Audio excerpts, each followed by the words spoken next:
Maple Farms YouTube channel. We're going on an adventure. We're going to visit some Ohio maple farms that are on the Maple Madness Tour. And I've got a buddy with me today. It's not Charlie. It's not one of my boys. It's not Fred. You're going to be shocked. It is... Bing, bing! What'd you say you were? Passenger princess. It's the passenger princess. She actually is coming with me willingly, which is kind of... She's the only buddy I'd rather go with today than anybody, actually. I told my son that, and he didn't back me up when she came in the car, truck. He was not helping me, that boy. But we had a big day yesterday. What happened yesterday, honey? You had a maple tour? Nope. You did have a maple I did, tour. but that's not why it was a big day. It was a big day for John. Why was it a big day for... Oh, it was such a big day. It was an epic day. Why was it? Fantastic. What happened? He qualified for the state tournament. So what does that mean? It means we're going to Columbus, baby. Yep. And how many years has Jonathan been working on this?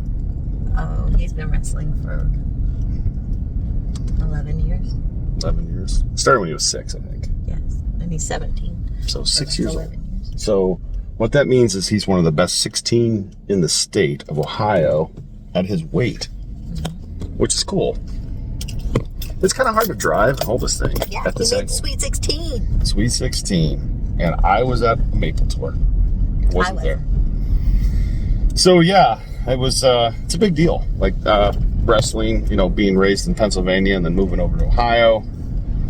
Wrestling's a big part of my wife's family. I married into this. But I can see the appeal. Anyways, that's enough personal stuff. Where are we headed? We're going to Wakeman Farms over in Wakeman, Ohio. And we're going to go visit Kevin Holy over at Seldom Farm. So that's the plan. None of them know I'm visiting.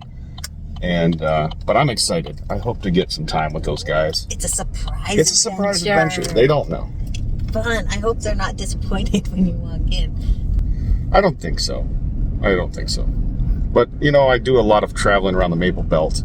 And right here in my backyard in Ohio, it'd be nice to showcase some Ohio maple farms. And, we've worked with these guys in some projects here and there. And, I'm happy to promote them. So, thanks for stopping by. We'll catch you at the end. There we go. Let's get up in here and see this. Got the sap tanks. Nice. Good turnout? Good turnout. Yeah, yesterday was pretty crazy. Had people parking, getting stuck in the yard. Yeah, which, Really? yeah. This is the first time I've ever gone on a tour. Yeah. Yeah. Have you ever gone on a tour? I have never been on a tour. I stopped at people's sugar houses like randomly. Yeah, this is my wife, Kat Joe. Hi, nice to meet you. Kevin Holy. I stop at random sugar houses at random times. So I've never really seen people like oil that much, especially on the tour. So This is an awesome sugar house. thank you. Yeah, all the wood came off the property. I logged it all myself. Had it milled, and then joinery was done by Scott Carlson. Yeah. Is he the fellow that moved out of the area? Last year he went to Rome, Italy. Oh, really? To do the Notre Dame Cathedral. Jeez. Yeah, he was like one of 12 Timberframers selected in the world to do the ceiling on the Notre Dame Cathedral that burned. Oh, in France? Yeah, France. In Paris? 4 years ago or whatever Yeah. it was. Get out. So He's pretty good. He did this stuff He's and you're... okay, yeah, he's decent. Yeah, he did this, and he lives 10 minutes from here. What's cool is this is hickory, isn't it? That's actually red pine stuff. This is red pine. That's red pine, so that they're book matched.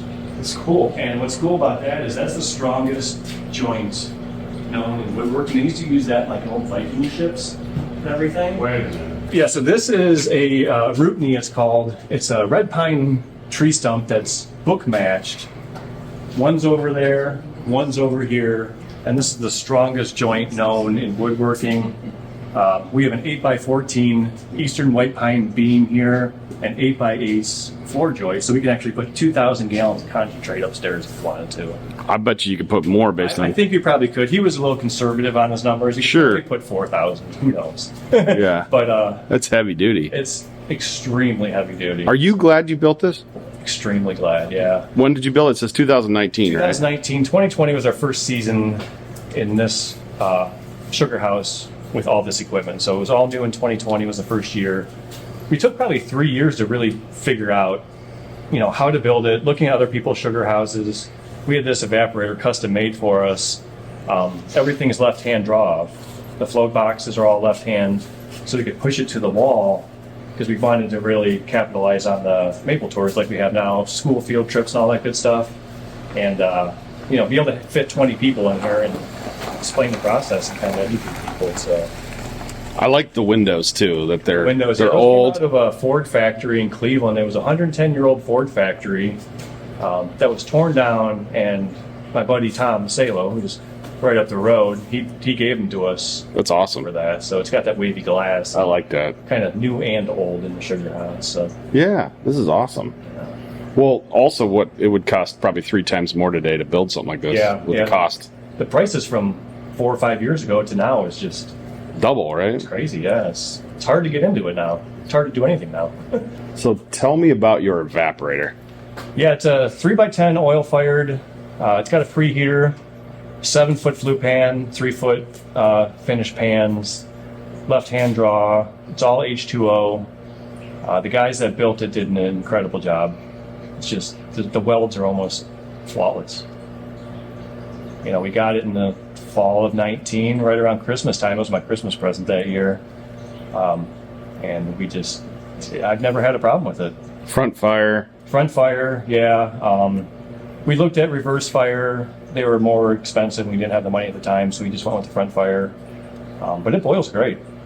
What do you think your evaporation rate is about? I think it's about 120 to 125. Gotcha. On a good day. We boil between 12 and 14% concentrate, so we'll make anywhere from 12 to 15 gallons an hour. Last year we were pushing the RO. We got up to 20%, and it was nice that way. Gotcha.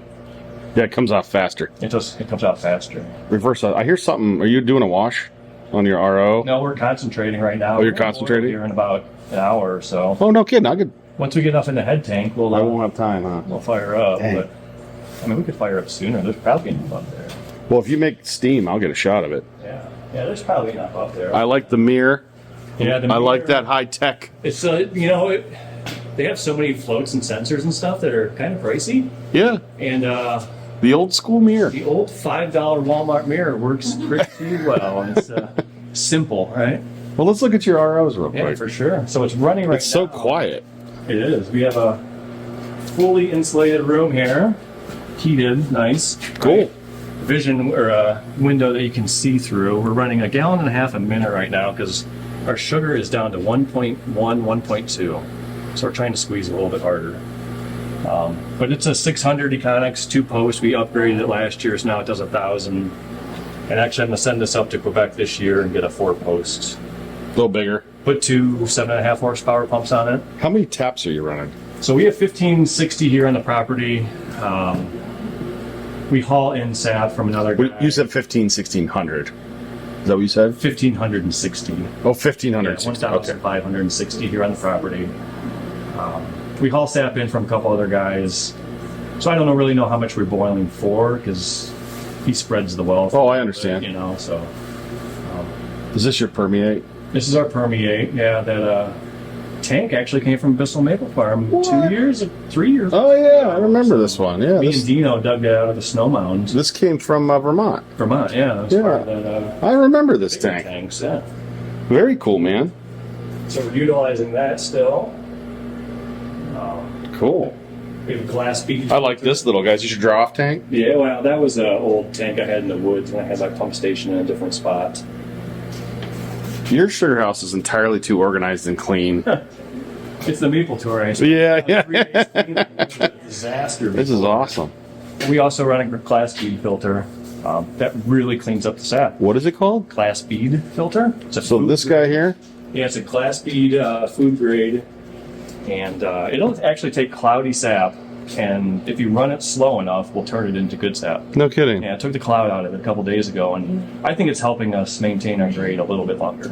And it's called a glass bead. Glass bead, yeah. I think, Does it have does it backwash? It does like a backwash, sand filter kind of? yeah, I backwash it with permeate. It's about, I run it through real slow, and it gets all the junk out of it. And I'm amazed what actually comes out of it, because we use bag filters, before and after the back filter, we still get a lot of stuff coming out. So Very cool. it really helps. Good investment. It wasn't cheap, but nothing in maple is.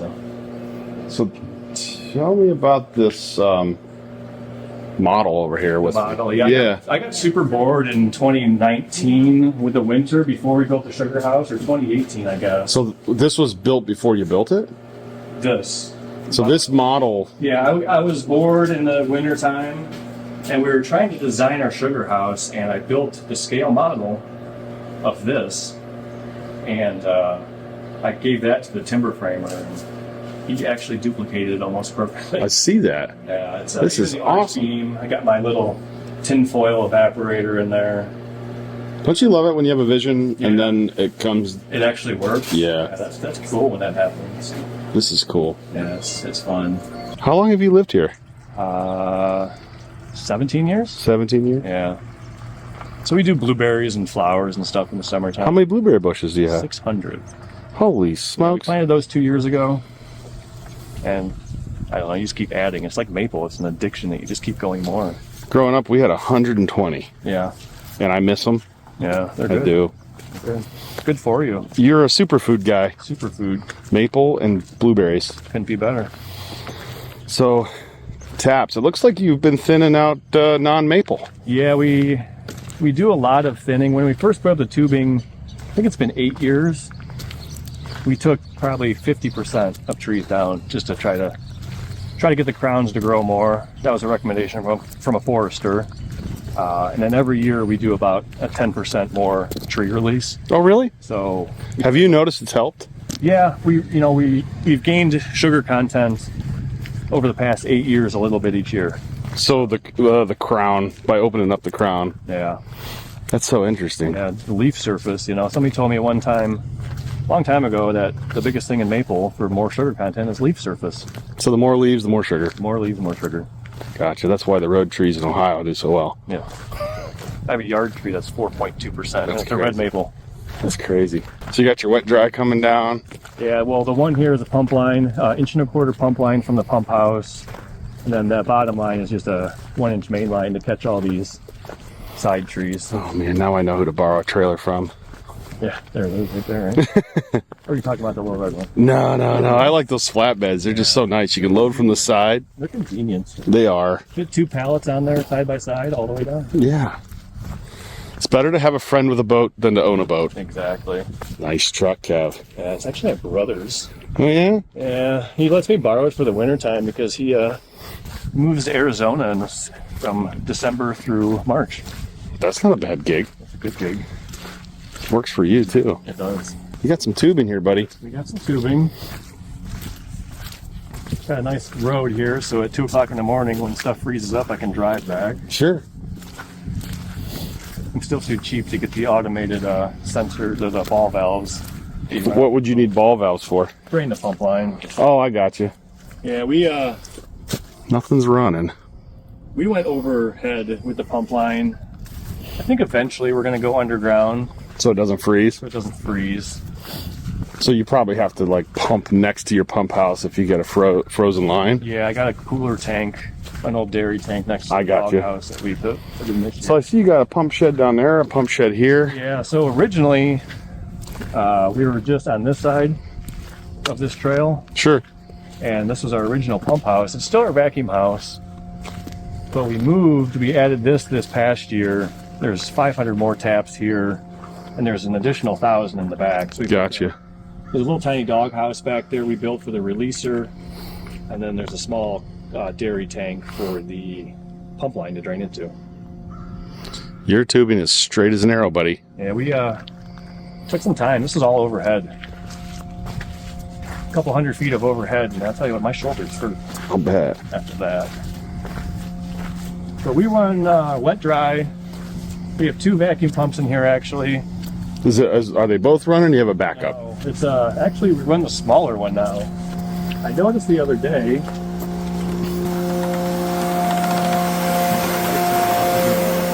So the 1.5 horse actually keeps up with the almost 1,600 taps.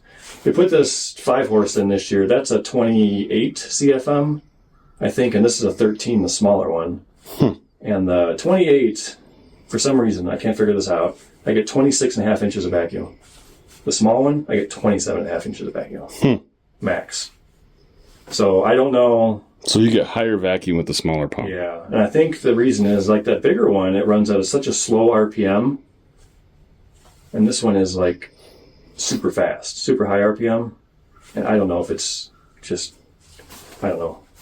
I can't figure it out. It's kind of like a 2-stroke dirt bike versus a 4-stroke dirt bike is the way the 2-stroke has a lot more get up and go. And I think that the system's pretty tight. I mean, 26, 27 is pretty tight. And I think that this little one at a higher RPM can remove the amount of air it needs to quicker.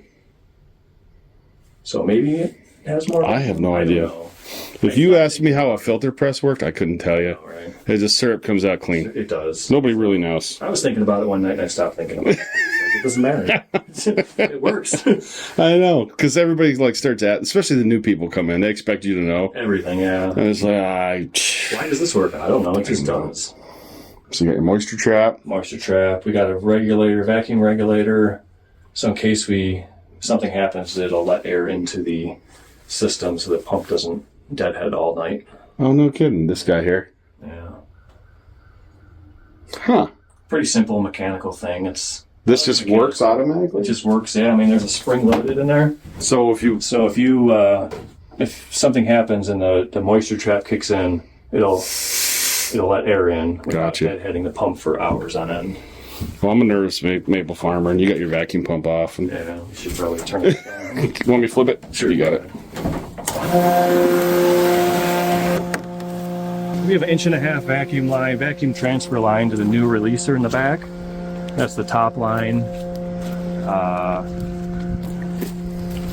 This is vacuum transfer, dry line, pump line up to the Sugarhouse, and the wet line for the whole system. Gotcha. So everything goes back to the releaser where it should.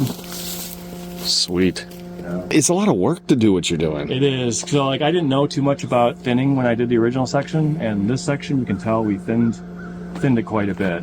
Gotcha. It's all sugar maples from here back. Everything up front is red maple. So we're 90% reds right now. That's us. And we're still, we're making 5 pounds of tap. Wow. So far. You can tap these. Yeah. You can. That's what I've learned. Industry standards versus what people say. That's what I learned from Dan Crocker. He makes 8 pounds on trees like this. The way I do it is my fingers touch, I don't tap them. I got you. Just. This one's a little bigger. That one's a little bigger. This one you can drill one hole and put 2 taps on it. Perfect. We drill right through, yeah. On each side. I love sugar maples. Yeah. I was trying to explain to people like how they look so different at different ages. They do. And I don't know. And have you gone and traveled the Maple Belt and seen how different they look different in other areas of the... I've actually never been up to Vermont. I was going to go to Wisconsin this year. I don't know if I'm going to. It looks like their season's coming close too. Yeah. I don't know. Like this is a sugar maple. It's a sugar, yeah. They look different at different ages. They like do. that one right there, and then that one. Yeah, there's some hickories. I actually tapped a hickory this year. Really? Yeah, I ran the tubing by it and I wasn't paying attention. I tapped it because it looked like a maple. Sure. Yeah, you know how I learned what maple trees were is I go put buckets up and Dad say, how many did you tap? I said 200. He said 198. You tapped 2 pin oaks. There you go.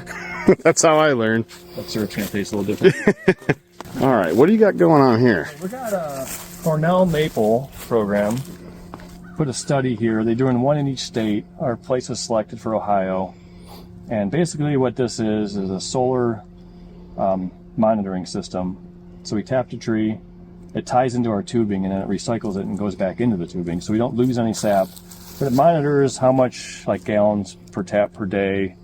Does the ground sensors, 2 pressure sensors in the tree, 1 high, 1 low. And it monitors the rainfall and something else. That's cool. So you got Electric pressure.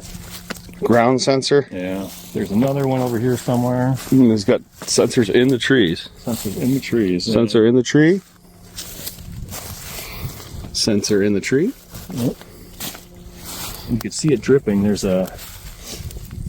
Oh, it's capturing. It's counting it. It's counting it. So it calculates automatically how many gallons per tap per day. which is kind of cool. I can log on to the website where it logs everything, and our biggest run so far this year was 5.6 gallons in a day from this tree. From this one tree. This is freaking cool. Yeah. This is information we all wish we had. Yeah, they're trying to figure out the whole weather pattern thing and see how it affects maple. Sure. So. Yeah, it's all running off a little solar unit.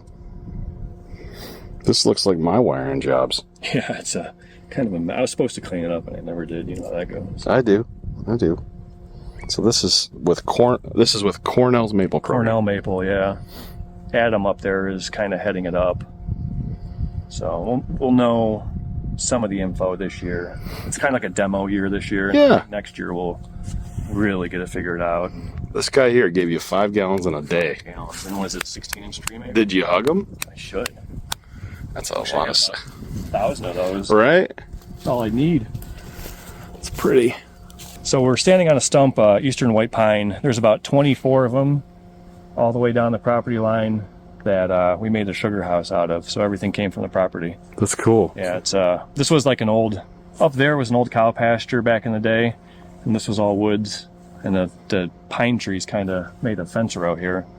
And once we cut these down, all these trees in this new area that we're tapping now just took off. That's cool. Yeah, the growth rate was incredible. So this was your Sugarhouse. Is my Sugarhouse. Yeah, that's a good point. You can see all the little seed trees that it was yeah, I saw them here. coming up from the pine cones. It's very cool. So, regenerative forestry, right? So what's that guy? That's your rain gauge over there? Rain gauge, yeah. That's part of the Cornell program. Part of it, yeah. We had to get it away from the canopy so it actually like measure Actual rain. not just drips. Huh. So The Pancake House. this is like our like sugar house or sugar works warehouse kind of retail-ish area. This used to be an old horse barn, and I redid the whole inside myself during COVID. Yeah. My COVID project. This is cool. So Yeah. famous Pancake trailer. Actually, it's not even ours, it's borrowed. But it's a 5-foot steel plate on a motor that spins super slow. It's a propane. This is awesome. And just So is this, you said you borrowed it? we borrowed it from Farm Bureau, and somebody there made it. And I think we're going to make one ourselves this year. Use it for us and rent it out. Because there's none in Northeast Ohio. This is from like North Central Ohio. Yeah. How thick is that piece of steel? It's 3/8. 3/8 steel. It's just mild steel, so it's seasoned well. Yeah, you got a nice glaze on there. Yeah, lots of oil. So when they flip them, they stick them right up in the center there. Yeah, they flip them. You can do like 50 pancakes at a time on here, I think. So we had 300 people here yesterday for a pancake breakfast, and we were keeping up with people eating them. So Gotcha. we just throw them to people here and pass the room. Yep. Are these aging? No, that's just decoration. Oh, okay. I had some wood left over from the Sugarhouse. Didn't know what to do with it, so I'm like, I'm going to build a mini rick house like they have in Kentucky, and just store barrels for decoration. Yeah. People use it for pictures and Sure. talking points. I like it. This is kind of what they do in Kentucky. Nice. So we just finished up with Kevin Holy at Seldom Farm, and now we are heading to the other side of Cleveland, Ohio, to Wakeman Maple Farm.